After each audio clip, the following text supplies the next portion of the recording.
Daniel 2. And in the second year of the reign of Nebuchadnezzar, Nebuchadnezzar dreamed dreams, wherewith his spirit was troubled, and his sleep brake from him. Then the kingdom commanded to call the magicians and astrologers, and the soldiers and the Chaldeans, for to shew the king his dream. So they came and stood before the king. And the king said unto them, I have dreamed a dream, and my spirit was troubled to know the dream. Then spake the Chaldeans to the king in Syriac, O king, live forever. Tell thy servants the dream, and we will shew the interpretation. The king answered and said unto the Chaldeans, The thing is gone from thee. If ye will not make known of me the dream, with the interpretation thereof, ye shall be cut in pieces, and your houses shall be made a dunghill. But if ye shew the dream and the interpretation thereof, ye shall receive of me gifts and reward and great honor. Therefore, shew me the dream and the interpretation thereof. They answered again and said, Let the king tell his servants the dream, and we will shew the interpretation of it. The king swear and said, I know of certainty that ye would gain to time, because ye see the thing is gone from me. But if ye will not know unto me the dream, there is but one decree for you. For ye have prepared lying and corrupt words to speak before me, till the time be changed. Therefore tell me the dream, and I shall know that ye can shew me the interpretation thereof. The Chaldeans swear before the king, and said, There is not a man upon the earth that can shew the king's matter. Therefore there is no king, lord, no rulers, that asked such things as magician, or astrologer, or Chaldeans. And it is rare that the king requireth, and there is none other that can shew it before the king, except the gods, whose dwelling is not with flesh. For this cause the king was angry and very furious, and commanded to destroy all the wise men of Babylon. And the decree went forth that the wise men should be slain, and they saw Daniel and his fellows be slain. The Daniel answered with counsel and wisdom to Arioch, the captain of the king's guard, which was gone forth to slay the wise men of Babylon. He answered and said to Arioch the king's captain, Why is the decree so hasty from the king? Then Arioch made the thing known to Daniel. And Daniel went in and desired of the king that he would give him time, and that he would shew the king the interpretation. Then Daniel went to his house and made the thing known to Hananiah, Mishael, and Azariah, his companions, that they would desire mercies of the God of heaven concerning this secret, that Daniel and his fellows should not perish with the last of the wise men of Babylon. Then was the secret revealed unto Daniel in a night vision. Then Daniel blessed the God of heaven. Daniel answered and said, Be rested, be the name of God forever and ever, for wisdom and might are his. And he changeth the times and the seasons. He removeth kings, and setteth up kings. He giveth wisdom unto the wise, and knowledge to them that know understanding. He revealeth the deep and secret things. He knoweth what is in the darkness, and the light dwelleth with him. I thank thee and praise thee, O the God of thy fathers, who hast given me wisdom and might, and hast made known unto me now what we desired of thee. For thou hast now made known unto us the king's matter.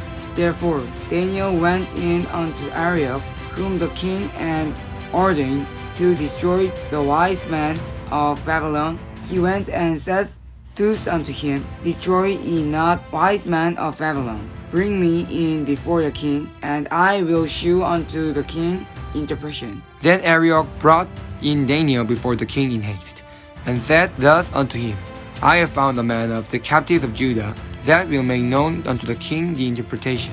The king answered and said to Daniel, whose name was Belshazzar, Art thou able to make known unto me the dream which I have seen, and the interpretation thereof? Daniel answered in the presence of the king and said, The secret which the king hath demanded cannot the wise men, the astrologers, the magicians, the soothsayers, shew unto the king. But there is a God in heaven that revealeth secret, and makest known to the king Nebuchadnezzar, that shall be in the later days, thy dream and visions of thy head upon thy bed are these. As for thee, O king, thy thoughts came into my mind upon thy bed. What should come to pass hereafter? And he that revealeth secrets maketh known to thee what shall come to pass.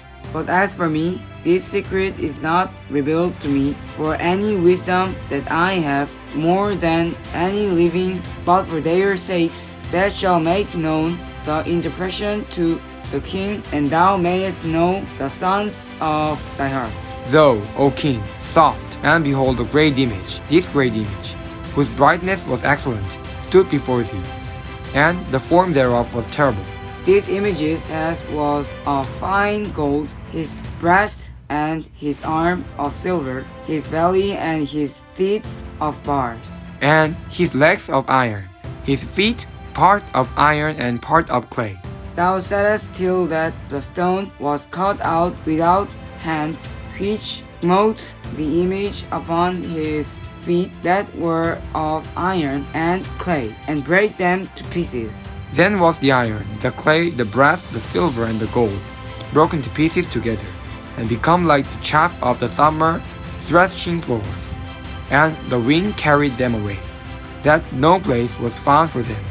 And the stone that smote the image became a great mountain, and filled the whole earth. This is a dream, and we will tell the interpretation thereof before the king. Thou, O king, art a king of kings. For the God of heaven hath given thee a kingdom, power and strength and glory. And wheresoever the children of man dwell, the beasts of the field, and the fowls of the heaven, hast given into thine hand, and hast made thee rule over them all. Thou art this head of gold. And after thee shall arise another kingdom inferior for thee, and another third kingdom of wrath, which shall bear rule over all the earth. And the fourth kingdom shall be strong as iron, forasmuch as iron breaketh in pieces, and subdueth all things, and as iron that breaketh all these, shall it break in pieces and bruise. And whereas thou sawest the feet and toes, part of the potter's clay, and part of iron, the kingdom shall be divided, but there shall be in it of the strength of the iron, forasmuch as thou sawest the iron mixed with mirror clay. And as the toes of the feet were part of iron and part of clay, so the kingdom shall be partly strong and partly broken.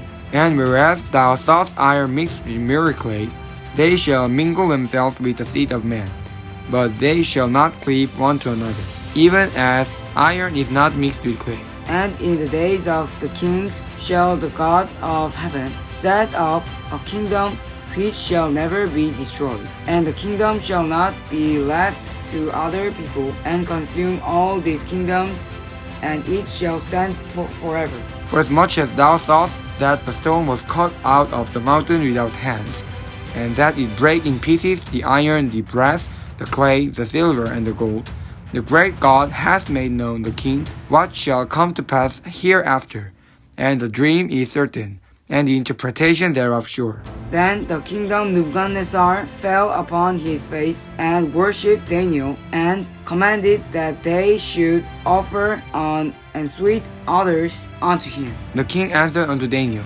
and said, Of a truth it is, that your God is a great God of gods, and the Lord of kings, and a revealer of secrets, seeing thou couldst reveal this secret. Then the kingdom made Daniel a great man, and gave him many great gifts, and made him ruler over whole province of Babylon, and chief of the governors over all the wise men of Babylon.